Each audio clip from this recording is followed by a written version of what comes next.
നമസ്കാരം. നമ്മുടെ ഇന്നത്തെ വീഡിയോ എന്ന് പറയുന്നത് കഴിഞ്ഞ ഒരു വീഡിയോയുടെ തുടർച്ചയായി തന്നെ നമുക്ക് തുടങ്ങാം. അതായത് വി ഡി സവർക്കറിനെ കുറിച്ചുള്ള വീഡിയോ ആയിരുന്ന കഴിഞ്ഞ പ്രാവശ്യം നമ്മൾ കേട്ടിരുന്നത്. അഡ്വക്കേറ്റ് ജയശങ്കർ സംസാരിച്ചതായിരുന്നു നമ്മൾ കേട്ടത്. അദ്ദേഹം വി ഡി സവർക്കറിന്റെ തുടക്കം മുതലുള്ള ജയിൽ മോചിതനായതും പിന്നെ അദ്ദേഹത്തിന്റെ കഥകളും ഒക്കെയായിരുന്നു നമ്മൾ കേട്ടത്. അതായത് കഥകളെന്ന് പറയുമ്പോൾ അദ്ദേഹം എങ്ങനെ ജയിലിൽ പോയി, അദ്ദേഹം ബ്രിട്ടീഷ് സർക്കാരുമായുള്ള ആ ബന്ധം, പിന്നീട് അദ്ദേഹത്തിൻ്റെ മോചിപ്പിക്കപ്പെടുമ്പോൾ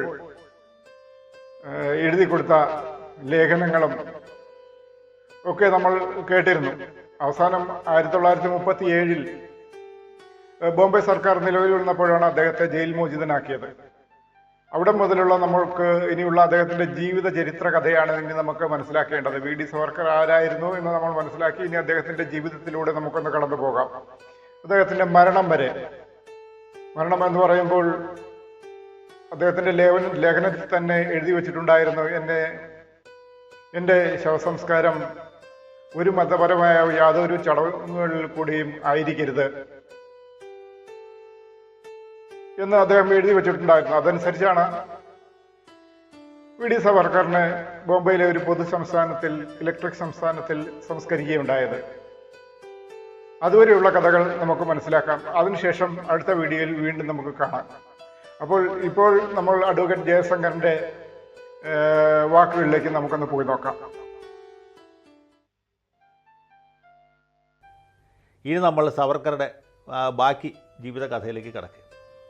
1937 കോൺഗ്രസ് സർക്കാർ ബോംബെ പ്രസിഡൻസിയിൽ അധികാരത്തിൽ വന്നപ്പോൾ സവർക്കറെ മോചിപ്പിച്ചു എന്ന സ്ഥലത്താണ് നമ്മൾ അവസാനിപ്പിച്ചത്. അപ്പോൾ അതിനു മുമ്പ് രത്നഗിരി ജയിലിൽ കഴിയുന്ന സമയത്താണ് അദ്ദേഹം ഹിന്ദുത്വത്തെ സംബന്ധിച്ചുള്ള അദ്ദേഹത്തിൻ്റെ കാഴ്ചപ്പാടുകൾ ഒരു പുസ്തക രൂപത്തിൽ എഴുതി പ്രസിദ്ധീകരിച്ചു. അതിലാണ് ഹിന്ദുത്വത്തെക്കുറിച്ചുള്ള അദ്ദേഹത്തിൻ്റെ നിർവചനവും അതിൻ്റെ വിശദീകരണവും ഉള്ളത്. സവർക്കറുടെ സിദ്ധാന്തമനുസരിച്ച് ഹിന്ദുത്വം എന്ന് പറയുന്നത് ആര്യാവർത്തത്തിൽ, അതായത് നമ്മുടെ ഏതാണ്ട് അഫ്ഗാനിസ്ഥാൻ മുതൽക്ക് ബർമ്മ വരെയുള്ള പ്രദേശത്ത്, ഇന്ത്യ ഉപഭൂഖണ്ഡത്തിൽ എന്ന് വേണമെങ്കിൽ പറയാം, അവിടെ ജനിച്ച എല്ലാവരും ഹിന്ദുക്കളാണ്. അതിൽ ആര്യന്മാരുമുണ്ട്, ദ്രാവിഡന്മാരുമുണ്ട്, ശൈവ മതക്കാരുമുണ്ട്, വൈഷ്ണവ മതക്കാരുമുണ്ട്, അതുപോലെ സിഖുകാരുമുണ്ട്, ജൈന മതക്കാരുമുണ്ട്, ബുദ്ധമതക്കാരുമുണ്ട്, പട്ടികജാതിക്കാരുമുണ്ട്, പിന്നോക്ക ജാതിക്കാരുമുണ്ട്, സവർണരുമുണ്ട്. ഇവരെല്ലാം ചേർന്നാണ് ഹിന്ദുത്വം. ഇവരെല്ലാം ഹിന്ദുക്കളാണ്. അതിൽ ഹിന്ദുക്കളല്ലാത്തവരുണ്ട്. അതാരൊക്കെയെന്ന് വെച്ചാൽ പ്രധാനമായിട്ടും മുസ്ലിങ്ങൾ, പിന്നെ ക്രിസ്ത്യാനികൾ, പാഴ്സികൾ, പിന്നെ യഹൂദന്മാർ. പാഴ്സികൾ യഹൂദന്മാരൊക്കെ വളരെ ചെറിയ സൂക്ഷ്മ ന്യൂനപക്ഷമാണ്. ക്രിസ്ത്യാനികളും ഏറെക്കുറെ അത്ര തന്നെ. അപ്പോൾ ഹിന്ദു വിപരീതം മുസ്ലിം എന്ന ഒരു സമവാക്യമാണ് ഇദ്ദേഹം ഈ രാഷ്ട്രീയ ഹിന്ദുത്വത്തെക്കുറിച്ചുള്ള പുസ്തകത്തിൽ മുന്നോട്ട് വച്ചത്. അതേസമയത്ത് തന്നെ പല കാര്യങ്ങളിലും ഇദ്ദേഹം പരിഷ്കരണവാദിയാണ്. ജാതി സമ്പ്രദായത്തെ കഠിനമായി എതിർത്ത ആളാണ് സവർക്കർ. അദ്ദേഹം സ്വന്തം നിലയ്ക്ക് നിരീശ്വരവാദിയാണ്. ഹിന്ദുത്വം എന്ന് പറയുന്നത് മതപരമായ ഒരസ്തിത്വമല്ല, അതിനേക്കാൾ കൂടുതലായിട്ട് രാഷ്ട്രീയവും സാമൂഹികവുമായ സാംസ്കാരികവുമായ ഒന്നാണ് എന്ന് അദ്ദേഹം സിദ്ധാന്തിച്ചു. അങ്ങനെ ഒരു സാംസ്കാരിക ഹിന്ദുവാണ് സവർക്കർ, അത് മതപരമായ ഹിന്ദുവല്ല. ഇങ്ങനെ ഉള്ള കാര്യങ്ങൾ. പിന്നെ ഇപ്പോൾ കേൾക്കുന്ന ബി ജെ പിക്കാർക്കും ഇദ്ദേഹത്തിൻ്റെ ആരാധകർക്കും വിഷമം തോന്നിക്കുന്ന ഒരു കാര്യം പറയാം. മാട്ടിറച്ചി കഴിക്കുന്നതിനോട് എതിർപ്പുള്ള ആളായിരുന്നില്ല. അദ്ദേഹം കഴിക്കുമായിരുന്നോ എന്ന് എനിക്കറിയില്ല. ഹിന്ദുക്കൾ ഇറച്ചി കഴിക്കണം, അങ്ങനെ ശാരീരികമായി കരുത്ത് നേടണം. ശാരീരികമായ കരുത്തില്ലാതെ നമുക്ക് ശത്രുക്കളോട് പോരാടി നിൽക്കാൻ കഴിയുകയില്ല എന്നായിരുന്നു അദ്ദേഹത്തിൻ്റെ തീരുമാനം. അപ്പോൾ അതുകൊണ്ട് ഈ പശുവിൻ്റെ പേരിൽ ആളെ കൊല്ലുന്ന ആളുകൾക്ക് ഇത് കേൾക്കുമ്പോൾ വലിയ അരോചകത്വവും ചിലപ്പോൾ ഒരുപക്ഷെ ഓക്കാനവും വന്നേക്കാം. എങ്കിലും അദ്ദേഹത്തിൻ്റെ തിയറി അതായിരുന്നു. അപ്പോൾ ഇങ്ങനെ വ്യത്യസ്ത. പിന്നെ ജാതി സമ്പ്രദായത്തെ അതികഠിനമായി എതിർത്ത ആളാണ്. പട്ടികജാതിക്കാരടക്കമുള്ളവരോട് അദ്ദേഹം താതാത്മ്യം പ്രാപിക്കും. അവരുമായിട്ട് സമത്വത്തിൽ പെരുമാറുകയും ചെയ്തതാണ്. ഇങ്ങനെ ഒരുപാട് വ്യത്യസ്തതകളുള്ള ഒരു എഴുത്തുകാരന്, ചിന്തകനുമായി. അദ്ദേഹം പ്രധാനമായിട്ടൊരു ബുദ്ധിജീവിയാണ്. വലിയൊരു സംഘാടകനോ അല്ലെങ്കിൽ ഒരു ബഹുജന നായകനൊന്നും ആയിരുന്നില്ല. ആൾക്കൂട്ടത്തെ ആകർഷിക്കാനുള്ള കഴിവും കമ്മിയായിരുന്നു. പക്ഷേ ഇദ്ദേഹത്തിൻ്റെ ഇതുപോലെയുള്ള ലേഖനങ്ങളും ഉപന്യാസങ്ങളും പുസ്തകങ്ങളുമൊക്കെ മഹാരാഷ്ട്രയിൽ പ്രത്യേകിച്ചും വല്ലാതെ സ്വീകാര്യത നേടി. അങ്ങനെ ഒരു വലിയൊരു പൊളിറ്റിക്കൽ ഫിഗറായിട്ടാണ് പുള്ളി 1937 പൂർണ്ണ സ്വാതന്ത്ര്യം നേടുന്നത്. അപ്പോൾ ഇതിനിടയ്ക്ക് ഒരു സംഭവമുണ്ട്. ഇദ്ദേഹത്തിന് മഹാരാഷ്ട്ര മേഖലയിൽ വലിയ സ്വാധീനം ഉണ്ടായിരുന്നു. അദ്ദേഹത്തിന് വീര സവർക്കർ എന്ന് വിളിക്കുന്നത് 1926 ഇദ്ദേഹത്തിൻ്റെ ഒരു ജീവചരിത്രം പുറത്തു വന്നു. വീര സവർക്കർ എന്ന്. അദ്ദേഹം കുട്ടിക്കാലം മുതൽക്കുള്ള കാര്യങ്ങൾ, പിന്നെ ഇംഗ്ലണ്ടിൽ വെച്ച് നടത്തിയ സാഹസ പ്രവർത്തനങ്ങൾ, ആൻഡമാനിൽ വെച്ച് അദ്ദേഹം അനുഭവിക്കേണ്ടി വന്ന പീഡനങ്ങൾ, ഇതൊക്കെ അതിൻ്റെ അകത്ത് എണ്ണി പറഞ്ഞു. അത് ചിത്രഗുപ്ത എന്ന പേരിലാണ് ഒരു പേരുള്ള ഒരു ഗ്രന്ഥകാരനാണ് എഴുതി. ചിത്രഗുപ്ത ആരാണെന്നുള്ള ആർക്കും അറിയില്ല. പിന്നീട് അത് പുറത്തു വന്നു, സവർക്കർ തന്നെയാണ് ഇങ്ങനെ ഒരു കൃതി എഴുതിയത് എന്നാണ്. ഇദ്ദേഹം 1937 പുറത്തു വന്നതിന് ശേഷം, പൂർണ്ണ സ്വാതന്ത്ര്യം നേടിയതിന് ശേഷം 1939 ഇതിൻ്റെ പുതിയ പതിപ്പ് പുറത്തിറങ്ങി. അതിലൊന്നുകൂടി ഈ കഥകളൊക്കെ പൊലിപ്പിച്ച് ഇദ്ദേഹത്തിൻ്റെ ഈ വ്യക്തിത്വത്തിന് വലിയ ശോഭ കിട്ടത്തക്ക രീതിയിൽ ആക്കി. അപ്പോൾ ഇദ്ദേഹം പൂർണ്ണ സ്വാതന്ത്ര്യം നേടുന്നതിന് മുമ്പുണ്ടായ ഒരു സംഭവം, അത് വളരെ പ്രധാനമാണ് രാജ്യത്തിൻ്റെ ചരിത്രത്തിൽ. ഇദ്ദേഹത്തിൻ്റെ ആരാധകനായിരുന്ന ഒരാൾ നാഗ്പൂരിൽ ഹിന്ദു മഹാസഭയുടെ യൂണിറ്റ് ആരംഭിച്ചു. അത് RSS സ്ഥാപകനായി മാറിയ ഡോക്ടർ ഹെഡ്ഗേവാറായിരുന്നു. അദ്ദേഹം അങ്ങനെ വലിയ പണ്ഡിതനൊന്നും ആയിരുന്നില്ല. അദ്ദേഹത്തിന് ദാർശനികനും ആയിരുന്നില്ല, ബുദ്ധിജീവിയുമായിരുന്നില്ല, സാധാരണ മനുഷ്യനായിരുന്നു. അദ്ദേഹത്തിന് ഈ ഹിന്ദു പുരാണ ഇതിഹാസങ്ങളിലും അല്ലെങ്കിൽ പ്രാചീന ഇന്ത്യ ചരിത്രത്തിലൊന്നും വലിയ ഗ്രാഹ്യം ഉണ്ടായിരുന്നില്ല. സാമാന്യമായ ജ്ഞാനം മാത്രം ഉണ്ടായിരുന്നു. രാമായണം, മഹാഭാരതം അങ്ങനെയൊക്കെയുള്ള അറിവ് മാത്രം ഉണ്ടായിരുന്നു. വലിയ പണ്ഡിതനോ ചരിത്രകാരനൊന്നും ആയിരുന്നില്ല. അപ്പോൾ സവർക്കറോട് വലിയ ആരാധനയായിരുന്നു. സവർക്കറുടെ ഒരു സ്വയം പ്രഖ്യാപിത ശിഷ്യൻ എന്ന രീതിയിൽ 1924 നാഗ്പൂരിൽ ഹിന്ദു മഹാസഭയുടെ ഒരു ശാഖ അദ്ദേഹം ആരംഭിച്ചു. 1924 വേറൊരു പ്രത്യേകതയുണ്ട്. രാജ്യത്തിൻ്റെ പല ഭാഗങ്ങളിലും വർഗീയ ലഹളകൾ ഉണ്ടായ കൊല്ലമാണ്, നാഗ്പൂരിലടക്കം. ഈ വർഗീയ ലഹളകളിൽ മനം നൊന്നിട്ടാണ് മഹാത്മാഗാന്ധി 21 ദിവസത്തെ നിരാഹാര സമരം നടത്തിയത്. ഗാന്ധിജി ആ രീതിയിലാണ് പ്രതികരിച്ചെങ്കിൽ ഈ ഡോക്ടർ വേറൊരു രീതിയിലാണ് പ്രതികരിച്ചത്. അദ്ദേഹം തണ്ടും തടിമെടുക്കുമുള്ള കുറച്ച് ഹിന്ദു യുവാക്കളെ സംഘടിപ്പിച്ചു. അവർക്ക് ആയുധ പരിശീലനവും വ്യായാമവും ഒക്കെ നൽകി ഒരു സന്നദ്ധ സംഘം രൂപീകരിച്ചു. ആ സംഘമാണ് 1925 വിജയദശമി ദിവസം നാഗ്പൂരിൽ ആരംഭിച്ച രാഷ്ട്രീയ സ്വയം സേവക സംഘം അഥവാ RSS. അങ്ങനെയാണ് RSSൻ്റെ തുടക്കമുണ്ടായി. അവരുടെ ഒരു മാനസഗുരുവുണ്ട്, ഏകലവ്യനെ ദ്രോണാചാര്യർ എന്ന പോലെയാണ് ഈ ഡോക്ടർക്ക് നമ്മുടെ സവർക്കറോട് ഉണ്ടായിരുന്ന ആരാധന. അങ്ങനെ ഒരു സ്വയം പ്രഖ്യാപിത ശിഷ്യൻ ഇങ്ങനൊരു സംഘടന ഉണ്ടാക്കും. അതിന് അടുത്ത വർഷം ഇതുപോലെ വർഗീയ ലഹള ഉണ്ടായിക്കഴിഞ്ഞപ്പോൾ ഈ ശാരീരികമായിട്ട് കരുത്തരായി കഴിഞ്ഞിരുന്ന അല്ലെങ്കിൽ ആയുധ പരിശീലനം നേടിയ ഈ സന്നദ്ധ സേവകർ ആക്രമണകാരികളെ അടിച്ചു ഒഴിച്ചു എന്നുള്ളതാണ് ചരിത്രം. അങ്ങനെ ഇതിന് വലിയൊരു സ്വീകാര്യത ലഭിച്ചു. നാഗ്പൂരിൽ മാത്രമല്ല, വിദർഭയുടെ മറ്റു ഭാഗങ്ങളിലും RSSന് ശാഖകൾ ഉണ്ടായി. സാക്ഷാൽ മദൻ മോഹൻ മാളവ്യ ഈ ബനാറസ് ഹിന്ദു യൂണിവേഴ്സിറ്റി RSSൻ്റെ ശാഖ ആരംഭിച്ചു. പിൽക്കാലത്ത് പഞ്ചാബിലേക്കും അതുപോലെ UP-യിലേക്കും മൈസൂരിലേക്കൊക്കെ ഇവരുടെ പ്രവർത്തനം കുറേശ്ശെ വ്യാപിക്കാൻ തുടങ്ങി 1938 ആയപ്പോഴത്തേക്ക്. അപ്പോൾ ഈ സവർക്കർക്ക് ഇദ്ദേഹത്തോട് വലിയ ആരാധനയായിരുന്നു. ജയിൽ മോചിതനായ സവർക്കറെ നാഗ്പൂരിൽ കൊണ്ടുവന്ന് RSSൻ്റെ ശാഖകളും മറ്റുമൊക്കെ കാണിച്ചു കൊടുക്കുകയും അവരെ അഭിസംബോധന ചെയ്ത് പ്രസംഗിക്കാൻ ആവശ്യപ്പെട്ടു. സവർക്കർക്കും വലിയ സന്തോഷം. അദ്ദേഹം പറഞ്ഞു, ഇതുപോലെയുള്ള സംഘടനകളാണ് രാജ്യത്തിന് ആവശ്യം. ഇനി ആയുധ പരിശീലനമില്ലാതെ, അച്ചടക്കമില്ലാതെ, സ്വയം സംഘടിക്കാതെ നമുക്ക് മുന്നോട്ട് പോകാൻ കഴിയുകയില്ല എന്ന് ഒരു സർട്ടിഫിക്കറ്റ് കൊടുത്തു. അങ്ങനെ കാലങ്ങൾ മുന്നോട്ട് പോയിക്കൊണ്ടിരിക്കുമ്പോൾ രാഷ്ട്രീയത്തിലും വലിയ മാറ്റങ്ങളുണ്ടായി. 37 കോൺഗ്രസ് സർക്കാരാണല്ലോ സവർക്കറെ മോചിപ്പിച്ചത്.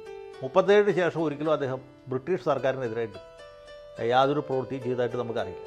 അദ്ദേഹം സ്വാതന്ത്ര്യ സമരത്തിൽ പങ്കെടുത്തില്ല. അപ്പോഴേക്കും സ്വാതന്ത്ര്യ സമരമൊക്കെ വളരെ അതിൻ്റെ മൂർധന്യത്തിലെത്തിയിരുന്നു.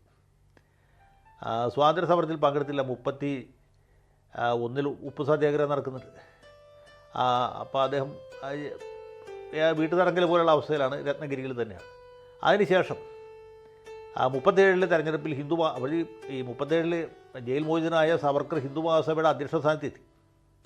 അദ്ദേഹം വളരെ പ്രസിദ്ധനായി കഴിഞ്ഞു. ഹിന്ദു മഹാസഭ 37 തെരഞ്ഞെടുപ്പിൽ പങ്കെടുത്തു. പക്ഷേ കോൺഗ്രസിന് വലിയ മെജോറിറ്റി കിട്ടിയ തെരഞ്ഞെടുപ്പാണ്. പൊതുമണ്ഡലങ്ങളിലും മുസ്ലിം സംവരണ മണ്ഡലങ്ങളിലും ഒക്കെ കോൺഗ്രസ്സാണ് ജയിച്ചത്. മുസ്ലിം ലീഗിനും വലിയ തിരിച്ചടി കിട്ടി. മറ്റെല്ലാ പാർട്ടികൾക്കും തിരിച്ചടി. ഹിന്ദു മഹാസഭ നമ്മുടെ മദൻ മോഹൻ മാളവ്യയുടെ നാഷണലിസ്റ്റ് പാർട്ടിയുമായിട്ട് ചേർന്നാണ് മത്സരിച്ചത്. രണ്ടുപേർക്കും വലിയ പരാജയമുണ്ട്. വളരെ നിസ്സാരമായ സീറ്റുകൾ മാത്രമേ ജയിക്കാൻ പറ്റൂ. സിന്ധിൽ ചില സീറ്റുകൾ ജയിച്ചു, അല്ലെങ്കിൽ മധ്യ സംസ്ഥാനത്ത്, ഇപ്പോൾ നമ്മൾ മധ്യപ്രദേശ് എന്ന് പറയുന്ന പ്രദേശത്ത് അങ്ങനെ ഏതാനും ചില സീറ്റുകൾ മാത്രമേ, ബംഗാളിലും 1-2 സീറ്റുകൾ ഇവർക്ക് ജയിക്കാൻ പറ്റും. അത്രേ ജയിക്കാൻ പറ്റും. പഞ്ചാബിലാണ് മാളവിയുടെ പാർട്ടിക്ക് 1-2 സീറ്റുകൾ കിട്ടി. അങ്ങനെ വലിയ പരാജയം ഏറ്റുവാൻ. മാത്രമല്ല, അതുവരെ ഹിന്ദു മഹാസഭക്കാർ 38 വരെ ഹിന്ദു മഹാസഭ പ്രവർത്തകർ കോൺഗ്രസ്സിൽ ചേർന്ന് പ്രവർത്തിച്ചു. കോൺഗ്രസ്സിൽ ഹിന്ദു മഹാസഭക്കാർക്കോ ലീഗുകാർക്കോ പ്രവർത്തിക്കുന്നതിന് തടസ്സമുണ്ടാക്കി. 38 ആയപ്പോഴത്തേക്കും ആ ബന്ധം പൂർണ്ണമായിട്ടും വിച്ഛേദിച്ചു. 39 ഈ കോൺഗ്രസ് മന്ത്രിസഭകളൊക്കെ രാജിവെച്ചു. 2ാം ലോക യുദ്ധം പ്രഖ്യാപിച്ചു. ഇന്ത്യൻ നേതാക്കളോട് ആലോചിക്കാതെ ബ്രിട്ടൻ യുദ്ധം പ്രഖ്യാപിച്ചതിൽ പ്രതിഷേധിച്ച് കോൺഗ്രസ് മന്ത്രിസഭകൾ രാജിവെച്ചു. കോൺഗ്രസ് മന്ത്രിസഭകൾ രാജിവെച്ചപ്പോൾ സവർക്കർ അതിനെ പിന്തുണച്ചു. രാജിവെച്ചത് തെറ്റായിപ്പോയി, ഞങ്ങൾ പിന്മാറുകയില്ല എന്ന നിലപാട് അദ്ദേഹം സ്വീകരിച്ചു. നമുക്ക് സർക്കാരുമായിട്ട് സഹകരിക്കും എന്ന് മാത്രമല്ല, അദ്ദേഹം വേറൊരു കാര്യം കൂടി പറഞ്ഞു. അത് അദ്ദേഹത്തിൻ്റെ രാഷ്ട്രീയ വ്യക്തിത്വത്തെ അടയാളപ്പെടുത്തുന്ന ഒരു സംഭവമാണ്. അദ്ദേഹം ഹിന്ദു യുവാക്കളോട് പട്ടാളത്തിൽ ചേരാനായിട്ട് ഉപദേശിച്ചു. കാരണം ഹിന്ദുക്കളെ സംബന്ധിച്ചുള്ള ഈ ശാരീരികമായ പരിശീലനം വളരെ പ്രധാനമാണ്. പട്ടാളത്തിൽ ധാരാളം ഹിന്ദുക്കളുടെ ആവശ്യമുണ്ട്. പട്ടാളത്തിലും പോലീസിലുമൊക്കെ നിറയെ മുസ്ലിങ്ങളാണ്. അവർക്ക് മേധാവിത്വമുള്ള മേഖലയാണ്. അത് ആ കുത്തക നമ്മൾ അവസാനിപ്പിക്കണം. ഹിന്ദു യുവാക്കൾ ശക്തമായി സൈന്യത്തിൽ ചേരണം, സൈനിക പരിശീലനം നേടണം. ഭാവിയിൽ രാജ്യത്തിൻ്റെ അധികാരം പിടിച്ചെടുക്കാൻ ഈ സൈനിക പരിശീലനം അനിവാര്യമാണ് എന്ന് അദ്ദേഹം ഉത്ബോധിപ്പിച്ചു. ദാരിദ്ര്യം കൊണ്ട് ഒരുപാട് പേര് പട്ടാളത്തിൽ ചേർന്നു എന്നുള്ള സത്യമാണ്. മഹാത്മാഗാന്ധി ആളുകളോട് പട്ടാളത്തിൽ ചേരരുത് എന്ന് ഉപദേശിച്ചെങ്കിലും ഈ സവർക്കറുടെ ആഹ്വാനമാണ് ആളുകൾ കൈക്കൊണ്ടത്. കാരണം രാജ്യത്ത് പട്ടിണി അത്രയും ഗുരുതരമായിരുന്നു, ദാരിദ്ര്യം അത്രയും രൂക്ഷമായിരുന്നു. അതുകൊണ്ട് ഒരുപാട് പേര് പട്ടാളത്തിൽ ചേർന്നു. അത് കഴിഞ്ഞ് 39 വേറെ കാര്യം കൊണ്ടുണ്ടായി. ഈ ഹിന്ദു മഹാസഭ മുസ്ലിം ലീഗുമായിട്ട് യോജിച്ച് 2-3 സംസ്ഥാനങ്ങളിൽ അധികാരം പങ്കിട്ടു. കോൺഗ്രസ് മന്ത്രിസഭ രാജിവെച്ചപ്പോൾ ഒരു അധികാര ശൂന്യത ഉണ്ടായിരുന്നു. ആ സ്ഥാനത്തേക്ക് ചില സ്വതന്ത്രന്മാരും വയറ്റിപ്പഴപ്പ് പ്രസ്ഥാനക്കാരും മുസ്ലിം ലീഗുകാരും എല്ലാം കൂടി ചേർന്ന് തട്ടിക്കൂട്ട് മന്ത്രിസഭകൾ രൂപീകരിച്ചു. ബ്രിട്ടീഷുകാരുടെ പിന്തുണ. അങ്ങനെ ആ മന്ത്രിസഭകളിൽ ഹിന്ദു മഹാസഭയും യോജിച്ചു. ബംഗാളിൽ ശ്യാമപ്രസാദ് മുഖർജി മന്ത്രിയായതങ്ങനെ. ഫസലുൽ ഹക്കായിരുന്നു അവിടെ ബംഗാൾ മുഖ്യമന്ത്രി. ശ്യാമപ്രസാദ് മുഖർജി അവിടെ മന്ത്രി. 1 കൊല്ലത്തിലധികം അദ്ദേഹം മന്ത്രിസ്ഥാനത്തിരുന്നു.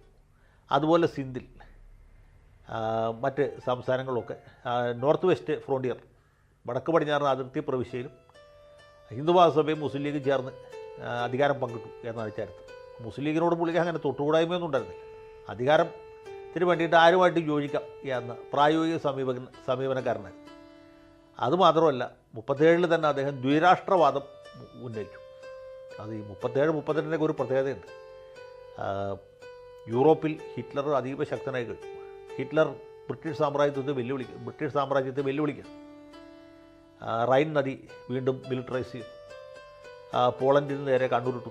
ചെക്കോസ്ലോവാക്യ കീഴടക്കും. അന്ന് ബ്രിട്ടീഷ് പ്രധാനമന്ത്രി ചേംബർലൈനാണ്. ചേംബർലൈൻ ഇതൊക്കെ കണ്ട് കുന്തം മെഴുകിയ പോലെ ഇരിക്കുക. അദ്ദേഹത്തിന് തിരിച്ചടിക്കാൻ കഴിയുന്നില്ല. അപ്പോൾ ഹിറ്റ്ലർ ഒരു വലിയ രാഷ്ട്രീയ ശക്തിയായിട്ട് വരിക.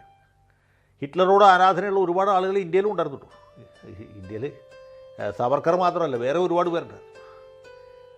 ഒരുപാട്, പ്രത്യേകിച്ച് സുഭാഷ് ചന്ദ്രബോസൊക്കെ അവസാനം വരെ ഹിറ്റ്ലറുടെ കയ്യാളായിട്ട് പ്രവർത്തിച്ചാണ്. കോൺഗ്രസ്സിനകത്തും ധാരാളം ഹിറ്റ്ലർ ഭക്തന്മാരുണ്ടായിരുന്നു. മാത്രമല്ല, ഹിറ്റ്ലർക്ക് മാത്രമേ ബ്രിട്ടീഷുകാരെ തോൽപ്പിക്കാൻ പറ്റുള്ളൂ. ഹിറ്റ്ലർ ബ്രിട്ടീഷുകാരെ തോൽപ്പിക്കുമ്പോൾ ഇന്ത്യക്ക് സ്വാതന്ത്ര്യം ഓട്ടോമാറ്റിക്കായിട്ട് കിട്ടും എന്നും അപ്പോൾ നമുക്ക് പ്രധാനമന്ത്രി പ്രസിഡൻ്റൊക്കെ ആയിട്ട് ഇരിക്കാമെന്നും വ്യാമോഹിച്ച സ്വപ്നം കണ്ട ഒരുപാട് നേതാക്കന്മാർ നമ്മുടെ രാജ്യത്തുണ്ട്. സ്വാഭാവികമുള്ളൂ, ശത്രുവിൻ്റെ ശത്രു മിത്രം എന്ന രീതിയിൽ. മാത്രമല്ല, ഹിറ്റ്ലർ ചെയ്യുന്ന അതിക്രമങ്ങൾ ആ സമയത്ത് അത്ര തന്നെ ആ ജനങ്ങളുടെ മുമ്പിൽ വന്നിരുന്നില്ല. സവർക്കർ താത്വികമായിട്ടും ഹിറ്റ്ലറെ ന്യായീകരിച്ചു. RSSകാർ പൊതുവെ മുസോളിനിയുടെ ദേശീയവാദത്തെയാണ് പിന്തുണച്ചത്. സവർക്കർ വേറൊരു ലൈനിലാണ് പോയത്. അദ്ദേഹം ഹിറ്റ്ലറെ താത്വിക തലത്തിൽ ന്യായീകരിച്ചു. അദ്ദേഹം പറഞ്ഞത് ഈ ജൂതന്മാരും ജർമ്മൻകാരും 2 രാഷ്ട്രങ്ങളാണ്. ഒരിക്കലും പൊരുത്തപ്പെടാൻ പറ്റാത്ത രണ്ട് വിഭാഗങ്ങളാണ് യഹൂദന്മാരും ജർമ്മൻകാരും. ഇപ്പോൾ യഹൂദ വിരോധത്തിലാണ് നാസി പാർട്ടിയുടെ നിലനിൽപ്പ്. യഹൂദന്മാരും ജർമ്മൻകാരും തമ്മിൽ പൊരുത്തപ്പെടുകയില്ല. അവരുടെ ചിന്താഗതി വേറെയാണ്, മതം വേറെയാണ്, സംസ്കാരം വേറെയാണ്, ഒരു തരത്തിലും അവരുടെ ചരിത്രം വേറെയാണ്. ഇവർ തമ്മിൽ പൊരുത്തപ്പെടുകയില്ല. അത് ദ്വിരാഷ്ട്രവാദം ആണ്. ഇത് തന്നെയാണ് ഇന്ത്യയിലെ സ്ഥിതി എന്ന് അദ്ദേഹം പറഞ്ഞു. ഹിന്ദുക്കളും മുസ്ലിങ്ങളും രണ്ട് രാഷ്ട്രങ്ങളാണ്. ഇന്ത്യൻ ഭാരതീയ സംസ്കാരം എന്ന് പറയുന്നത് ഏകാത്മകമോ ഏകശിലാനിർമ്മിതമോ അല്ല എന്നാണ് അദ്ദേഹം പറഞ്ഞത്. അത് പരസ്പരം പോരടിക്കുന്ന രണ്ട് രാഷ്ട്രങ്ങളാണ്, ഒന്ന് ഹിന്ദുക്കൾ, മറ്റത് മുസ്ലിങ്ങൾ. ഇതാണ് അദ്ദേഹത്തിൻ്റെ ദ്വിരാഷ്ട്രവാദം. ഇത് ജിന്നയുടെ ദ്വിരാഷ്ട്രവാദമായിട്ട് കുറച്ച് വ്യത്യാസമുണ്ട്. എങ്കിൽ ഈ പ്രിൻസിപ്പിൾ ആദ്യം മുന്നോട്ട് വെച്ചത് ഇദ്ദേഹമാണ്. 1940 ജിന്ന സാഹിബ് പാകിസ്ഥാൻ വാദമൊക്കെ ഉന്നയിക്കുന്നത്, മുസ്ലിം ലീഗിൻ്റെ ലാഹോർ സെഷൻ. അതവിടെ നിൽക്കട്ടെ. അപ്പോൾ ഇങ്ങനെ ഒരു സംഭവം അവിടെ നടക്കുന്നുണ്ട്. 37 തന്നെ ദുരാഷ്ട്രവാദം മുന്നോട്ട് പോകും, അതുമായിട്ട് മുന്നോട്ട് പോകും. അങ്ങനെ പോയിക്കൊണ്ടിരിക്കുന്നു. RSSും ഹിന്ദു മഹാസഭയും സഹകരിച്ചാണ് പോകുന്നത്. RSS ഹിന്ദു മഹാസഭയുടെ ഒരു വോളണ്ടിയർ സംഘടന പോലെ ആണ് ആ സമയത്ത് പ്രവർത്തിച്ചിരുന്നത്. മാത്രമല്ല ഡോക്ടർക്ക് ഇദ്ദേഹത്തോട് വലിയ ആരാധനയായിരുന്നു. മറ്റേ അദ്ദേഹത്തിന് സവർക്കർക്ക് ഡോക്ടറോട് വലിയ വാത്സല്യവും ആയിരുന്നു. അങ്ങനെ 1940 മറ്റൊരു സംഭവം നടക്കും. അതെന്താണെന്ന് വെച്ചാൽ RSS സ്ഥാപകനായിരുന്ന ഡോക്ടർ ഹെഡ്ഗവാർ നിര്യാതനായി. അദ്ദേഹത്തിൻ്റെ പിൻഗാമിയായിട്ട് MS ഗോൾവൽക്കർ വന്നു, മാധവ സദാശിവ ഗോൾവൽക്കർ. അദ്ദേഹത്തിന് ഗുരുജി ഗോൾവൽക്കർ എന്ന RSSകാർ വിളിക്കും. അതിന് ഗുരുജി എന്ന് വിളിക്കുന്നതിൻ്റെ ഒരു കാരണം എന്ന് വെച്ചാൽ ഇദ്ദേഹമാണ് RSSൻ്റെ ഒരു താത്വിക അടിത്തറ ഉണ്ടാക്കിയത്. അദ്ദേഹം സ്വന്തം നിലയ്ക്ക് ഒരു ബുദ്ധിജീവിയാണ്. സവർക്കറെ പോലെ തന്നെ മഹാരാഷ്ട്രക്കാരനായ മറ്റൊരു ബ്രാഹ്മണനാണ്. അതേസമയത്ത് തന്നെ ഇദ്ദേഹത്തിന് പ്രാചീന ഇന്ത്യ ചരിത്രത്തിലും വേദങ്ങളിലും ഉപനിഷത്തുക്കളിലും പുരാണ ഇതിഹാസങ്ങളിലൊക്കെ അഗാധമായ പാണ്ഡിത്യം ഉണ്ടായിരുന്നു. അപ്പോൾ ഈ കാട്ടിൽ മറ്റൊരു സിംഹമോ എന്ന അവസ്ഥയിൽ സവർക്കറും ബുദ്ധിജീവിയാണ്, ഗോൾവൽക്കറും ബുദ്ധിജീവിയാണ്. രണ്ടുപേരും തുല്യ രീതിയിലുള്ള ചിന്താഗതിക്കാരുമാണ്. പക്ഷേ ഹിന്ദുത്വത്തെ വേറൊരു രീതിയിലാണ് ഗോൾവൽക്കർ വ്യാഖ്യാനിച്ചത്.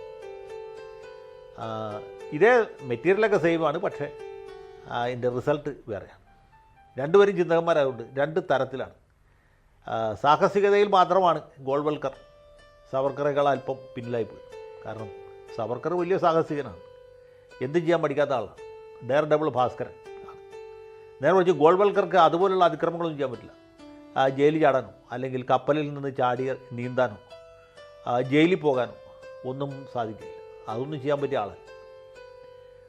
അതേ സമയത്ത് തന്നെ ഈ സവർക്കറുടെ വാഗ്വിലാസവും വാചാടവും ഒന്നും ഇദ്ദേഹത്തിന് ഒട്ടും ഇഷ്ടമായിരുന്നില്ല. അപ്പോൾ ഒരു നാഴിയിൽ വേറൊരു നാഴി പോവുകയില്ല എന്ന് പറഞ്ഞ അവസ്ഥ ഉണ്ട്. ഇവർ തമ്മിൽ വലിയ അഭിപ്രായ വ്യത്യാസം. ഹിന്ദു മഹാസഭയുമായിട്ടുള്ള ബന്ധം RSS വിച്ഛേദിച്ചു. RSS പൂർണ്ണമായിട്ടും ഈ കായിക പരിശീലനത്തിൽ ഡ്രില്ല് നടത്തുന്നതിനും സംഘടനയുടെ ശാഖകൾ രാജ്യത്തിൻ്റെ പല ഭാഗങ്ങളിലേക്ക് വ്യാപിപ്പിക്കുന്നതിലും മാത്രം ശ്രദ്ധ കേന്ദ്രീകരിച്ചു. ഹിന്ദു മഹാസഭക്കാർ പരസ്യമായിട്ട് RSSനെ തള്ളിപ്പറഞ്ഞു. RSS എന്ന് പറഞ്ഞാൽ കോൺഗ്രസ് അനുകൂല സംഘടനയാണ്. ഇവിടെ നമ്മുടെ മാർക്സിസ്റ്റുകാർ പറയില്ല, കോൺഗ്രസ്സുകാരും RSSകാരും ഒറ്റക്കെട്ടാണെന്ന് പറഞ്ഞ പോലെ ആ രീതിയിലുള്ളൊരു ആരോപണമാണ് സവർക്കർ മുന്നോട്ട് വെച്ചത്. സവർക്കർ ഇവരെ തള്ളിപ്പറഞ്ഞു എന്ന് മാത്രമല്ല, ഹിന്ദു മഹാസഭയ്ക്ക് സ്വന്തമായിട്ടൊരു വോളണ്ടിയർ സംഘടന ഉണ്ടാക്കാൻ ശ്രമിച്ചു. അതൊന്നും വലിയ വിജയമായില്ല. എങ്കിൽ പോലും അങ്ങനെ ഒരു ശ്രമം ഇദ്ദേഹത്തിൻ്റെ ഭാഗത്തുണ്ട്. അദ്ദേഹം ഹിന്ദു മഹാസഭയുടെ കിരീടം വയ്ക്കാത്ത രാജാവായിട്ട് സ്വയം ഭാവിച്ച് മുന്നോട്ട്.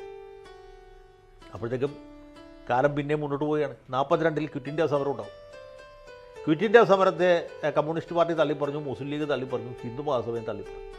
ഹിന്ദു മഹാസഭ പറഞ്ഞ് ഈ ക്വിറ്റ് ഇന്ത്യ സമരം ഹിന്ദു വിരുദ്ധമാണ്, ഹിന്ദുക്കളെ കുഴപ്പത്തിലാക്കാൻ വേണ്ടി, ഹിന്ദുക്കളെ പോലീസിൻ്റെ തല്ലുവിളിക്കാൻ വേണ്ടി, ഹിന്ദുക്കളെ കുരുതി കൊടുക്കാൻ വേണ്ടി ഗാന്ധിയും നെഹ്റുവും മറ്റ് ആളുകളും ചേർന്ന് നടത്തുന്ന ഒരു തട്ടിപ്പാണ്. ഹിന്ദുക്കൾ ആരും ഇതിൽ ചേരരുത്, ബ്രിട്ടീഷ് ചക്രവർത്തിയോടാണ് നമുക്ക് കൂറ് എന്ന നിലപാടിലേക്ക്. അപ്പോൾ ഹിറ്റ്ലറോടുള്ള അദ്ദേഹത്തിൻ്റെ ആരാധനയ്ക്ക് മങ്ങലുണ്ടാകുമെന്ന് നമുക്കറിയില്ല. ഏതായാലും 39-40 ശേഷം പിന്നെ ഹിറ്റ്ലറെ ഇദ്ദേഹം പരസ്യമായിട്ട് പ്രകീർത്തിച്ചതിന് ചരിത്രമില്ല. മാത്രവുമല്ല 41-42 കാലത്തൊക്കെ ഈ ജർമ്മനിയിൽ നിന്ന് ജീവൻ കൊണ്ട് ഓടി ഇസ്രായേലിലേക്ക് വന്ന, അന്ന് പാലസ്തീനിൽ വന്ന് സെറ്റിൽ ചെയ്ത യഹൂദന്മാരെ സവർക്കർ പിന്തുണച്ചതിന് രേഖ കൊണ്ടുതാൻ. യഹൂദന്മാർക്ക് സ്വയം നിർണയാവകാശം നൽകണം, അവർക്ക് താമസിക്കാനൊരു സ്ഥലം കൊടുക്കണം, അത് പാലസ്തീനാകുന്നതാണ് നല്ലത് എന്ന നിലപാടിലേക്ക് അദ്ദേഹം വന്നു. ബ്രിട്ടീഷുകാരുടെ അതേ നിലപാട്. ബ്രിട്ടീഷുകാരാണ് പാലസ്തീൻ മാൻഡേറ്റായിട്ട് ഏറ്റെടുത്തത്, യഹൂദന്മാർക്ക് അവിടെ താമസിക്കാൻ സ്ഥലം വിട്ടുകൊടുത്തു. അപ്പോൾ ആ ഒരു നിലപാട് സ്വീകരിച്ചു. മാത്രമല്ല ഈ മധ്യേഷ്യയിൽ ശക്തിപ്പെട്ടുകൊണ്ടിരിക്കുന്ന ഇസ്ലാമിക തീവ്രവാദത്തെ ചെറുക്കുന്നതിന് യഹൂദന്മാർ വലിയൊരളവ് വരെ സഹായിക്കും എന്നൊരു വിശ്വാസവും അദ്ദേഹത്തിനുണ്ട്. അദ്ദേഹത്തിൻ്റെ വിശ്വാസം അദ്ദേഹത്തിൻ്റെ കണക്കൂട്ടൽ കൃത്യമാണെന്ന് പിന്നീട് തെളിഞ്ഞു. അതെന്തുമാട്ടെ, അപ്പോൾ അങ്ങനെ ഒരു നിലപാടിലേക്ക് വന്നിരുന്നു. 42 ക്വിറ്റ് ഇന്ത്യ സമരത്തെ ഹിന്ദു മഹാസഭയും തള്ളിക്കൊടുത്തു. അങ്ങനെ ബ്രിട്ടീഷുകാർക്ക് ഇദ്ദേഹത്തോട് വലിയ പ്രീതി തോന്നി. 44 ആയപ്പോഴത്തേക്കും നേതാക്കന്മാരെയൊക്കെ ഒന്നൊന്നായിട്ട് മോചിപ്പിക്കാൻ തുടങ്ങി. മാത്രമല്ല, ബ്രിട്ടീഷ് യുദ്ധം അവസാന ഘട്ടത്തിലെത്തുകയാണ്. ഇന്ത്യക്ക് അധികാരം കൈമാറാം എന്ന നിലപാടിലേക്ക് വിൻസ്റ്റൺ ചർച്ചിൽ അടക്കമുള്ള നേതാക്കന്മാരെ എത്തിച്ചു. അപ്പോൾ അധികാര കൈമാറ്റത്തോടൊപ്പം വിഭജനവും ഉണ്ടാകും എന്ന കാര്യം ഏതാണ്ട് വ്യക്തമായിരുന്നു. 45 തെരഞ്ഞെടുപ്പ് കഴിഞ്ഞപ്പോൾ മുസ്ലിം സംവരണ മണ്ഡലങ്ങളിൽ മുഴുവനും ലീഗ് വിജയിച്ചു. അതോടെ വിഭജനവാദം ശക്തിപ്പെട്ടു. അപ്പോൾ രണ്ട് ദുരാഷ്ട്രവാദം ഉന്നയിച്ച ആളാണ് താത്വിക തലത്തിൽ സവർക്കർ. പക്ഷേ പ്രായോഗിക തലത്തിൽ രാജ്യം വിഭജിക്കുക എന്ന ഘട്ടം വന്നപ്പോൾ അദ്ദേഹം എതിരായി. ഇന്ത്യ വിഭജനത്തിൽ ഒരു കാരണവശാലും ഞങ്ങൾ അംഗീകരിക്കില്ല എന്ന നിലപാട് ഹിന്ദു മഹാസഭയും കൈക്കൊണ്ടു. അതേ നിലപാട് കൈക്കൊണ്ട മറ്റു പാർട്ടികളുണ്ട്. സോഷ്യലിസ്റ്റ് പാർട്ടി അതേ നിലപാടായിരുന്നു. മറ്റ് പല പാർട്ടികളും ഉണ്ടായിരുന്നു. RSSും വിഭജനത്തിനെതിരായിരുന്നു. പക്ഷേ വിഭജിക്കപ്പെടുകയാണെങ്കിൽ RSSുകാർ കുറച്ചുകൂടി മുൻകൂട്ടി കണ്ടവരാണ്. വിഭജിക്കപ്പെടുകയാണെങ്കിൽ ഏത് രീതിയിലായിരിക്കണം എന്നുള്ളതിനെക്കുറിച്ചും അവർക്ക് ചില വ്യക്തമായ ധാരണകളുണ്ട്. പഞ്ചാബ് സംസ്ഥാനം പൂർണ്ണമായിട്ട് പാകിസ്ഥാന് കൊടുക്കരുത്, ബംഗാളും അതുപോലെ കൊടുക്കരുത്, അവിടുത്തെ ഹിന്ദു ഭൂരിപക്ഷ പ്രദേശങ്ങൾ ഹിന്ദുസ്ഥാനിൽ തന്നെ നിലനിർത്തും, മുസ്ലിം ഭൂരിപക്ഷ പ്രദേശങ്ങൾ മാത്രമേ പാകിസ്ഥാന് കൊടുക്കാവൂ എന്ന നിലപാടാണ് RSSനുണ്ട്. കുറച്ചുകൂടി പ്രായോഗിക സമീപനമാണ്. സവർക്കർക്ക് പ്രായോഗിക സമീപനം ഒരിക്കലും മനസ്സിലാവില്ല. അദ്ദേഹം എപ്പോഴും താത്വിക അടിസ്ഥാനത്തിലാണ് കാര്യങ്ങൾ സമീപിച്ചു. ഒരു കാരണവശാലും 1 ഇഞ്ച് പോലും ആർക്കും കൊടുക്കരുത് എന്ന നിലപാടാണ് നമ്മുടെ സവർക്കർ സ്വീകരിച്ചത്. അപ്പോഴും RSS ദൈനംദിന രാഷ്ട്രീയത്തിൽ ഇടപെടുന്നില്ല. അത് രാഷ്ട്രീയ സംഘടനയല്ല, വിട്ടു നിൽക്കുകയാണ്. അത് കഴിഞ്ഞ് 46 ആവുന്നു. രാജ്യത്തെ എല്ലാ ഭാഗത്തും വർഗീയ സംഘർഷങ്ങൾ ശക്തിപ്പെടും. 47 ജൂൺ 3-ാം തീയതി ഇന്ത്യ വിഭജനം പ്രഖ്യാപിക്കും. ഇന്ത്യ വിഭജിക്കാൻ ഉള്ള തീരുമാനം ബ്രിട്ടീഷുകാർ കൈക്കൊണ്ടു. ആ സമയത്ത് സവർക്കർ ആദ്യം മുതലേ സിഖ് സമുദായക്കാർക്ക് പിന്തുണ പ്രഖ്യാപിക്കുന്നുണ്ട്.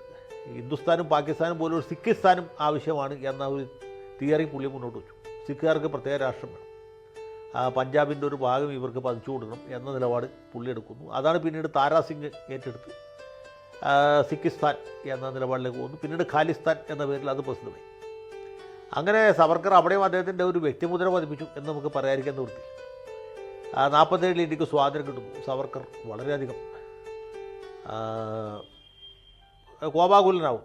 അദ്ദേഹം ജിന്നയോടും ഗാന്ധിയോടും ഒക്കെ വലിയ വിരോധം വച്ച് പുലർത്തും. അങ്ങനെ ഇരിക്കുമ്പോഴാണ് 48 സവർക്കറുടെ ഒരു ശിഷ്യനായ നമ്മുടെ നാഥുറാം ഗോഡ്സെ ഗാന്ധിജിയെ വെടിവെച്ചു. അപ്പോൾ ജനുവരി 17-ാം തീയതി സവർക്കറെ കണ്ട അനുഗ്രഹം വാങ്ങിയിട്ടാണ് ഇദ്ദേഹം ഗാന്ധിജിയെ കൊല്ലാൻ വേണ്ടി പുറപ്പെട്ടു. ഗോഡ്സെ 30-ാം തീയതി ഗാന്ധിയെ വെടിവെച്ചു കൊല്ലുന്നു. പിറ്റേ ദിവസം തന്നെ ഹിന്ദു മഹാസഭയുടെയും RSSൻ്റെയൊക്കെ ഓഫീസുകൾ ആളുകൾ അടിച്ച് തകർക്കും. വലിയ കലാപം ഉണ്ടാവും. RSS നേതാവ് ഗോൾവൽക്കറേയും പ്രധാനപ്പെട്ട മറ്റ് നേതാക്കന്മാരെയൊക്കെ പോലീസ് അറസ്റ്റ് ചെയ്തു. ഫെബ്രുവരി 5-ാം തീയതി സവർക്കറേയും അറസ്റ്റ് ചെയ്തു. അപ്പോൾ സവർക്കർക്കെതിരെ മറ്റു തരത്തിൽ തെളിവൊന്നും കിട്ടിയിട്ടില്ല. അത് കൊലപാതകത്തിൽ ഇദ്ദേഹത്തിന് പങ്കിടുന്നത് വ്യക്തമല്ല. മാത്രമല്ല, ഗോഡ്സെയുടെ തന്നെ പശ്ചാത്തലം എന്താണെന്ന് ആളുകൾക്ക് അറിയില്ല. പോലീസ് അന്വേഷിച്ച് കണ്ടുപിടിക്കും. അപ്പോൾ ഇദ്ദേഹം സവർക്കറുടെ ശിഷ്യനാണെന്ന് മനസ്സിലാവും. സവർക്കറുടെ വീട് റെയ്ഡ് ചെയ്തു. പക്ഷേ രേഖകളൊന്നും കിട്ടുന്നില്ല. എന്നാലും കരുതൽ തടങ്കലിൽ സവർക്കറെ പാർപ്പിച്ചിരിക്കുക.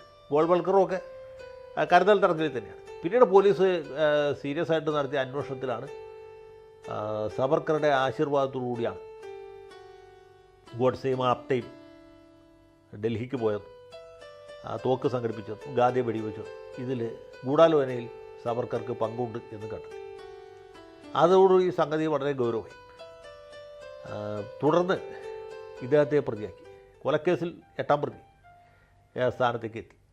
ആ സന്ദർഭത്തിൽ സാക്ഷാൽ ഹിന്ദു മഹാസഭയുടെ നേതാവും കേന്ദ്രമന്ത്രിയുമായ ശ്യാമപ്രസാദ് മുഖർജി, മുഖർജി വലിയ ഒരു ഫിഗറായിരുന്നു. അദ്ദേഹം സർദാർ പട്ടേലിന് കത്തെഴുതി അയച്ചു. ഈ സവർക്കർ എന്ന് പറഞ്ഞ ആൾ ചെറിയ ആളല്ല. പുള്ളി വളരെ കാലം സ്വാതന്ത്ര്യ സമര പോരാളി ആയിരുന്നു. പിന്നീട് ജയിൽവാസം, ഒരുപാട് കാലം ജയിൽവാസം അനുഭവിച്ച ആളാണ്. ഈ വയസ്സുകാലത്ത് ഇദ്ദേഹത്തെ ഒരു കൊലക്കേസിൽ പ്രതിയാക്കി പീഡിപ്പിക്കരുത് എന്ന് ഒരപേക്ഷ മുന്നോട്ട് വെച്ചു. കേന്ദ്ര വ്യവസായ മന്ത്രിയാണ്. ആഭ്യന്തര മന്ത്രിക്ക് അപേക്ഷ വെച്ചു. ഈ അപേക്ഷ വായിച്ച് സർദാർ പട്ടേൽ അത് സീരിയസ് ആയിട്ട് എടുത്തു. പട്ടേൽ സ്വന്തം നിലയ്ക്ക് തന്നെ ഒരു പ്രസിദ്ധനായ ക്രിമിനൽ അഭിഭാഷകനാണ്. അവിടുത്തെ അന്നത്തെ ഒരു രാമൻപിള്ളയാണ്. പുള്ളി ഈ കേസിൻ്റെ ഫയൽ മുഴുവൻ മേടിച്ച് വായിച്ചു. അപ്പോൾ തെളിവുകൾ അലംഘനീയമാണ്. നിരാക്ഷേപമായ തെളിവുകൾ തന്നെ ഉണ്ട് ഗൂഢാലോചന നടന്നതിന്. ആ മാപ്പുസാക്ഷിയായി മാറിയ ദിഗംബർ ബാഡ്ജെ കൃത്യമായിട്ട് പറഞ്ഞിട്ടുണ്ട്. ഇദ്ദേഹം അതിൻ്റെ ആശീർവാദം നേടിയിട്ടാണ് നമ്മുടെ ആപ്തയും ഗോഡ്സെയും ഡൽഹിക്ക് പോയത് എന്ന കാര്യം. അപ്പോൾ പുള്ളി കത്തെഴുതി അയച്ചു. ഒരു നിവൃത്തിയില്ല, ഇദ്ദേഹം പ്രതിയായിട്ട് തുടരും. വിചാരണ കോടതിയിൽ സവർക്കർ ഹാജരായി, മറ്റു പ്രതികളും ഹാജരായി. കുറ്റം പൂർണ്ണമായിട്ടും ഗോഡ്സെ ഏറ്റെടുത്തു. ആരുടെയും പ്രേരണയ്ക്ക് വിധേയമായിട്ടല്ല, ഞാൻ തൻ്റെ ഇഷ്ടപ്രകാരമാണ് ഇദ്ദേഹത്തെ കൊന്നത്, അതിൻ്റെ ശിക്ഷ ഞാൻ അനുഭവിക്കാൻ തയ്യാറാണ്, ഞാൻ മാത്രം അനുഭവിക്കാൻ തയ്യാറാണ് എന്നുള്ളത്. പക്ഷേ ഇതൊന്നും കോടതിയിൽ വിലപ്പോയില്ല. ഗോഡ്സെയും അദ്ദേഹത്തിൻ്റെ കൂട്ടാളിയായിരുന്ന ആപ്തയും തൂക്കി കൊല്ലാൻ വിധിച്ചു. മറ്റു പ്രതികൾ ഗോപാൽ ഗോഡ്സെ, മദൻലാൽ പഹ്വ അടക്കമുള്ള ആളുകൾക്ക് ജീവപര്യന്തം കഠിനതടവും വിധിച്ചു. അപ്പോൾ ഗൂഢാലോചന കുറ്റം തെളിഞ്ഞില്ല. കാരണം ഈ മാപ്പുസാക്ഷിയുടെ മൊഴി മാത്രം ഉണ്ടായിരുന്നു സവർക്കർക്കെതിരായിട്ട്. അതുകൊണ്ട് അദ്ദേഹത്തിന് സംശയത്തിൻ്റെ ആനുകൂല്യം നൽകി കോടതി വിട്ടയച്ചു. ജഡ്ജി ഖോസ്ല എന്ന് പറഞ്ഞ ആളാണ് വിട്ടയച്ചു. അതുകൂടി ഇദ്ദേഹം സ്വതന്ത്രം. പിന്നീടും ഈ മതവികാരം വ്രണപ്പെടുത്തിയതിനൊക്കെ ചില കേസുകളുണ്ടാകും. പുള്ളി കുറച്ചാൾ കൂടെയൊക്കെ ജയിൽവാസം അനുഭവിക്കേണ്ടി വരികയും ചെയ്തു. എങ്കിലും പിന്നീട് ബോംബെയിൽ തന്നെ പുള്ളി ശിഷ്ടകാലം ജീവിക്കുകയാണ് ചെയ്തത്. സവർക്കർ ഗാന്ധി കൊലക്കേസിൽ പ്രതിയായി വിചാരണ നേരിടുന്ന സമയത്തും ശ്യാമപ്രസാദ് മുഖർജി കേന്ദ്ര മന്ത്രിസഭയിൽ നിന്ന് രാജിവെച്ചില്ല. അദ്ദേഹം മന്ത്രിയുടെ തന്നെ തുടർന്നു. അതോടുകൂടി സവർക്കറും ഈ മുഖർജിയും തമ്മിലുള്ള ബന്ധം വളരെ മോശമായി. ഹിന്ദു മഹാസഭക്കാർ മുഖർജിയെ തള്ളിപ്പറഞ്ഞു. മുഖർജി ഇതിൽ നിന്ന് രാജിവെച്ചു. ഹിന്ദു മഹാസഭയിലെ അംഗത്വം ഉപേക്ഷിച്ചു. അത് കഴിഞ്ഞ് ഒരു വർഷത്തിന് ശേഷം 1951 ആയപ്പോഴത്തേക്ക് മുഖർജിക്ക് പിന്നെ മന്ത്രിസഭയിൽ തുടരാൻ പറ്റുകയില്ല എന്ന അവസ്ഥ.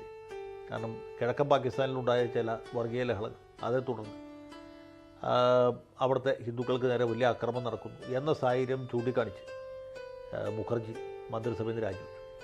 മന്ത്രിസഭയിൽ നിന്ന് രാജിവെച്ച സമയത്തേക്ക് അദ്ദേഹത്തിന് പിന്നെ ഒരു രാഷ്ട്രീയമായൊരു പ്ലാറ്റ്ഫോം ഇല്ല. അപ്പോഴത്തേക്കും RSSൻ്റെ നിരോധനം നീക്കിക്കഴിഞ്ഞു. RSSന് കൊലപാതകത്തിൽ നേരിട്ട് പങ്കില്ല. സവർക്കറും സംഘവുമാണിത് ചെയ്തത് എന്ന് പട്ടേലിന് ബോധ്യപ്പെട്ടതിൻ്റെ അടിസ്ഥാനത്തിൽ ഈ കൊലപാതകം കഴിഞ്ഞ് ഏതാണ്ട് ഒരു വർഷത്തിന് ശേഷം RSSൻ്റെ നിരോധനം നീക്കി. ഗോൾവൾക്കർ അടക്കമുള്ള ആളുകളൊക്കെ ജയിൽ മോചിതരാക്കി.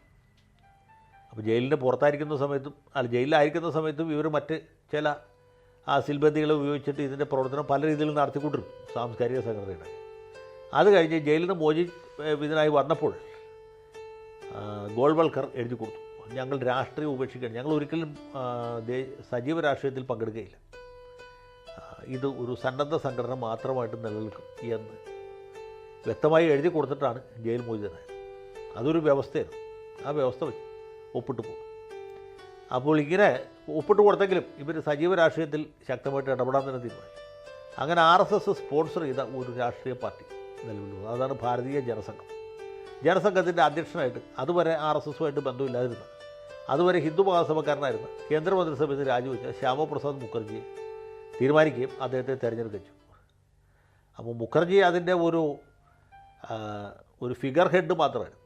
അതിൻ്റെ നയരൂപീകരണങ്ങളൊക്കെ നടത്തിയിരുന്നത് RSSൽ നിന്നാണ്. RSSൽ നിന്ന് പ്രചാരകന്മാരെ വിട്ടുകൊടുത്തു.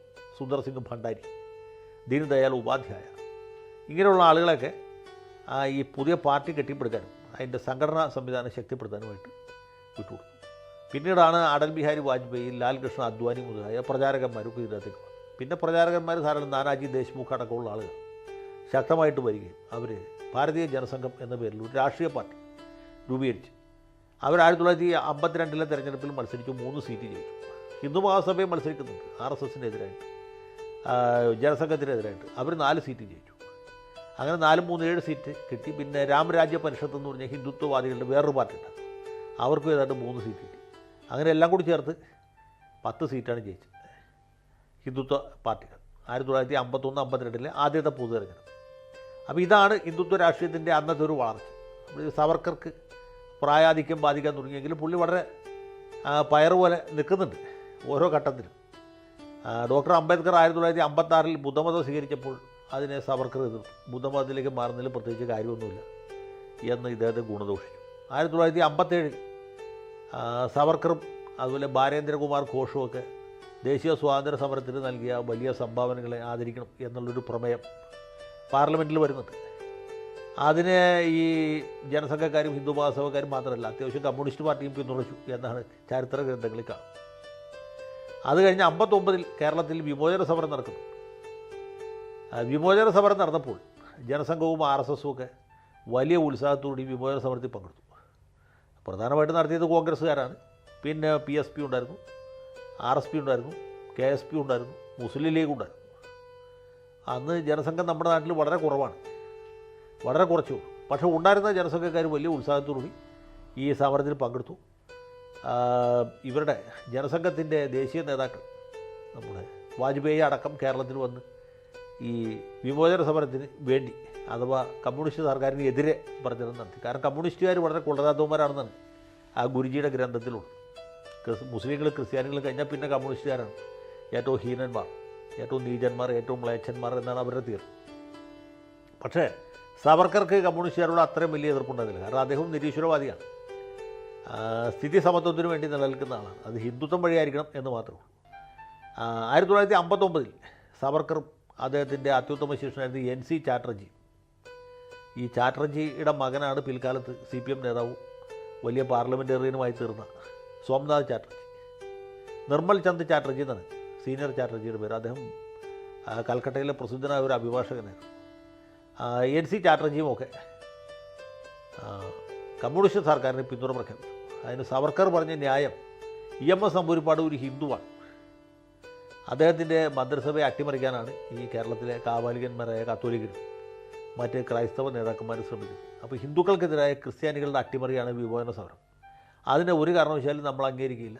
ഹിന്ദുക്കളുടെ പിന്തുണ തീർച്ചയായിട്ടും നമ്പൂതിരിപ്പാടിനാണ് എന്നാണ് പറയുന്നത്. ഏതായാലും സർക്കാർ ജവഹർലാൽ നെഹ്റു ഒന്നും മൈൻഡ് ചെയ്തില്ല, സർക്കാരിനെ പിരിച്ചുവിട്ടു നമുക്കറിയാം. അപ്പോൾ അങ്ങനെ ഒരു സമയം കൂടി ഇതിനിടയ്ക്ക് നടക്കുന്നുണ്ട്. ഇത് കഴിഞ്ഞ് 59, 60 ഒക്കെ ആവുന്നു. അദ്ദേഹത്തിൻ്റെ ആരോഗ്യം ക്ഷയിക്കാൻ തുടങ്ങുന്നു. 1963 സവർക്കറുടെ സഹധർമ്മിണി യമുന ഭായ് നിര്യാതയായി. 1964 മെയ് 27 അദ്ദേഹത്തിൻ്റെ ഏറ്റവും വലിയ രാഷ്ട്രീയ എതിരാളിയായിരുന്നു, അല്ലെങ്കിൽ സവർക്കറോട് ഒരു തരത്തിലും പൊരുത്തപ്പെടാൻ പറ്റാതിരുന്ന പണ്ഡിറ്റ് ജവഹർലാൽ നെഹ്റുവും കഥാവശേഷം. അതോടുകൂടി ഇദ്ദേഹത്തിന് കോൺഗ്രസ് വൃത്തങ്ങളിലൊക്കെ സ്വീകാര്യതയുണ്ട്. കാരണം സവർക്കറോട് ഉള്ളുകൊണ്ട് ആരാധനയുള്ള അനുഭവമുള്ള ഒരു വലിയ വിഭാഗം ആളുകൾ കോൺഗ്രസ്സിൽ ഏത് കാലത്തുണ്ട്. ഇദ്ദേഹം വലിയ ഒരു സാഹസികനും ധീരനും പരാക്രമിയും ഒക്കെയാണെന്ന് വിശ്വസിക്കുന്നത്. അദ്ദേഹത്തിന് വലിയ ഒരു സ്ഥാനം ഈ സ്വാതന്ത്ര്യ സമര പോരാട്ടത്തിലുണ്ട് എന്ന് ആത്മാർത്ഥമായിട്ട് കരുതുകയും ചേരുന്ന ഒരു വിഭാഗമുണ്ട്. അതിൽ നല്ലൊരു ഭാഗം കോൺഗ്രസ്സുകാരാണ്. അവരൊക്കെ ഇദ്ദേഹത്തോട് അനുഭവം പ്രകടിപ്പിച്ചു. അപ്പോൾ ലാൽ ബഹദൂർ ശാസ്ത്രി അധികാരത്തിൽ വന്നപ്പോൾ സവർക്കർക്ക് ചെറിയ ഒരു പെൻഷൻ സർക്കാരിൽ നിന്ന് അനുവദിച്ചു. വലിയ സംഖ്യയൊന്നുമില്ല എങ്കിൽ പോലും അത് സർക്കാരിൻ്റെ ഒരു അംഗീകാരമായിട്ടാണ് കണക്കാക്കുന്നത്. അങ്ങനെ കുറച്ചാളോട് മുന്നോട്ട് പോയപ്പോൾ സവർക്കറുടെ ആരോഗ്യം വല്ലാതെ ക്ഷയിച്ചു. അദ്ദേഹം തീരെ അവശനായി. 1966 ഫെബ്രുവരി മാസം 1 അദ്ദേഹം ഇഹലോകവാസം അവസാനിപ്പിക്കാൻ തീരുമാനിച്ചു. അത് പ്രഖ്യാപിച്ചു. തീരുമാനം ഒരുപക്ഷെ അതിന് മുമ്പെടുത്തുക. ഈ ജൈനമതക്കാരുടെ ഇടയിലൊക്കെ പ്രചാരത്തിലുള്ള ഒരു പരിപാടിയാണ് പ്രാണോപവേശം എന്ന് പറയും. അതായത് ഘട്ടം ഘട്ടമായിട്ട് ഈ ആഹാരം കുറയ്ക്കുക, ആഹാരവും ജലപാനവും ഉപേക്ഷിച്ച് വളരെ ഗ്രാജുവലായിട്ട് മരിക്കുന്ന ഒരു രീതിയാണ്. ജൈനമതക്കാരുടെ ഇടയിൽ ഇപ്പോഴും അത് വളരെ വ്യാപകമായിട്ട് നിലവിലുണ്ട്. അതിൻ്റെ ഭരണഘടനാപരമായ സാധുത ബോംബെ ഹൈക്കോടതി പരിഗണിക്കാൻ പോകുന്നത് ഇടയ്ക്ക് ഒരു ദിവസം പദ്ധതി കണ്ടു. അപ്പോൾ ആ സംവിധാനം പണ്ടുതൊട്ടേ ഉള്ളതാണ്. ചന്ദ്രഗുപ്ത മൗര്യൻ പ്രാണോപവേശം നടത്തിയാണ് മരിച്ചതെന്ന് പണ്ട് പാഠപുസ്തകത്തിൽ പഠിച്ചത്. അപ്പോൾ ഈ രീതിയിൽ ജീവിതം അവസാനിപ്പിക്കാൻ തീരുമാനിച്ചു എന്ന് സവർക്കർ പ്രഖ്യാപിച്ചു. ഫെബ്രുവരി 1 അദ്ദേഹം മരുന്നും ഭക്ഷണവും ജലപാനവും ഉപേക്ഷിച്ചു. അങ്ങനെ ഘട്ടം ഘട്ടമായിട്ട്. അപ്പോൾ അദ്ദേഹം പറഞ്ഞു, ഇത് ആത്മഹത്യയല്ല, ആത്മാർപ്പണമാണ്. ഈ ലോകത്ത് ചെയ്യാനുള്ള എല്ലാ കാര്യങ്ങളും ചെയ്തു കഴിഞ്ഞു, ഇനി ഒന്നും ബാക്കിയില്ല എന്ന് തിരിച്ചറിഞ്ഞാൽ പിന്നെ ജീവിക്കുന്നതിൽ കാര്യമില്ല. അങ്ങനെ ഈ ജീവിതകാലത്ത് ചെയ്യാൻ ഉദ്ദേശിച്ച എല്ലാ കാര്യങ്ങളും പൂർത്തീകരിച്ചു. അതുകൊണ്ട് വിടവാങ്ങുകയാണ് എന്ന് അദ്ദേഹം പ്രഖ്യാപിച്ചു. അങ്ങനെ ഫെബ്രുവരി 26 ആയപ്പോഴത്തേക്കും അദ്ദേഹത്തിൻ്റെ നില വളരെ ഗുരുതരമായി. അദ്ദേഹം ദിവംഗതനായി. പക്ഷെ മരിക്കുന്നതിന് മുമ്പ് അദ്ദേഹം ഒരു കാര്യം പറഞ്ഞിരുന്നു, മരിച്ചു കഴിഞ്ഞാൽ ഈ മതപരമായ മറ്റ് ചടങ്ങുകളൊന്നും നടത്തരുത്, മൃതദേഹം ദഹിപ്പിക്കണം. അതിനപ്പുറത്ത് മരണാനന്തര ചടങ്ങുകളും നടത്താൻ പാടില്ല എന്ന് കർശനമായി വിലക്കിയിരുന്നു. അങ്ങനെ ബോംബെയിലെ ഒരു വൈദ്യുത ശ്മശാനത്തിലാണ് അദ്ദേഹത്തിൻ്റെ ആ ഭൗതിക ദേഹം ദഹിപ്പിച്ചത്. അങ്ങനെ സവർക്കറുടെ സംഘർഷപൂരിതമായ ജീവിതത്തിന് അന്ത്യം കുറിച്ചു. ഇത് പറയുമ്പോൾ ഒരു കാര്യം കൂടി പറഞ്ഞില്ലെങ്കിൽ അത് തെറ്റായിരിക്കും എന്ന് തോന്നുന്നത്. കാരണം ഇദ്ദേഹത്തെ പോലെ തന്നെ ഈശ്വര വിശ്വാസമില്ലാത്ത ഒരാളായിരുന്നു ജവഹർലാൽ നെഹ്റു. അദ്ദേഹം മരിക്കുന്നതിന് 10 കൊല്ലം മുമ്പ് ബില്ലെഴുതി വെച്ചു, ഞാൻ മരിച്ചാൽ മതപരമായ ചടങ്ങുകൾ കൂടാതെ മൃതദേഹം ദഹിപ്പിക്കണം, അതിൻ്റെ ഒരു ഭാഗം ഗംഗയിൽ ഒഴുക്കണം, ബാക്കി രാജ്യത്തെ വയലേലകളിൽ വിതരണം എന്നാണ് എഴുതിയത്. വളരെ കാവ്യാത്മകമായ ഒരു മരണപത്രമാണ് നെഹ്റു തയ്യാറാക്കിയത്. നെഹ്റു മരിക്കുന്നതിന് മുമ്പ് തന്നെ ഇന്ദിരാഗാന്ധി ബനാറസിൽ നിന്നൊക്കെ ഒരുപാട് പൂജാരിമാരെ തീൻമൂർത്തി ഭവനിൽ കൊണ്ടുവന്ന് ഹോമവും മന്ത്രവാദവും ഒക്കെ പരീക്ഷിച്ചു, മൃത്യുഞ്ജയ ഹോമമൊക്കെ നടത്തി. എന്നിട്ട് നെഹ്റുവിന് ജീവിക്കാൻ പറ്റിയില്ല, നെഹ്റു മരിച്ചുപോയി. നെഹ്റു മരിച്ചു കഴിഞ്ഞപ്പോൾ അദ്ദേഹത്തിൻ്റെ മരണപത്രത്തിന് തീർത്തും വിപരീതമായ രീതിയിൽ വീണ്ടും ഇതുപോലെയുള്ള മതപരമായ സകലവിധ ചടങ്ങുകളും നടത്തി. മൈസൂരിൽ നിന്ന് ചന്ദനമുട്ടി കൊണ്ടുവന്ന് ലിറ്റർ കണക്കിന് നെയ്യ് അതിൻ്റെ പുറത്ത് ഒഴിച്ച് അതിലാണ് നെഹ്റുവിനെ ദഹിപ്പിച്ചത്. നെഹ്റു മരിച്ചതിന് ശേഷം അദ്ദേഹത്തിന് വിലക്കാൻ പറ്റിയില്ലല്ലോ. നെഹ്റുവിൻ്റെ മരണപത്രത്തിലെ വ്യവസ്ഥകൾ വളരെ കൃത്യമായി ലംഘിച്ചുകൊണ്ട് ഇന്ദിരാഗാന്ധി അദ്ദേഹത്തിൻ്റെ സംസ്കാര കർമ്മം നടത്തുകയും മതപരമായ സകലവിധ കലാപരിപാടികളോടും കൂടി അദ്ദേഹത്തിൻ്റെ ചിതാഭസ്മത്തിലെ പ്രധാന ഭാഗം ത്രിവേണിയിൽ നിമജ്ജനം ചെയ്യുകയും ചെയ്തു എന്നുള്ളതാണ്. ഇത് പറഞ്ഞപ്പോൾ കൂട്ടത്തിൽ പറഞ്ഞു എന്ന് മാത്രമേ ഉള്ളൂ. ഏതായാലും 1966 ഇദ്ദേഹം ഈ സവർക്കർ ഇഹലോകവാസം പിടിച്ചു. പക്ഷേ അദ്ദേഹത്തിൻ്റെ കഥ ഇവിടെ അവസാനിച്ചില്ല.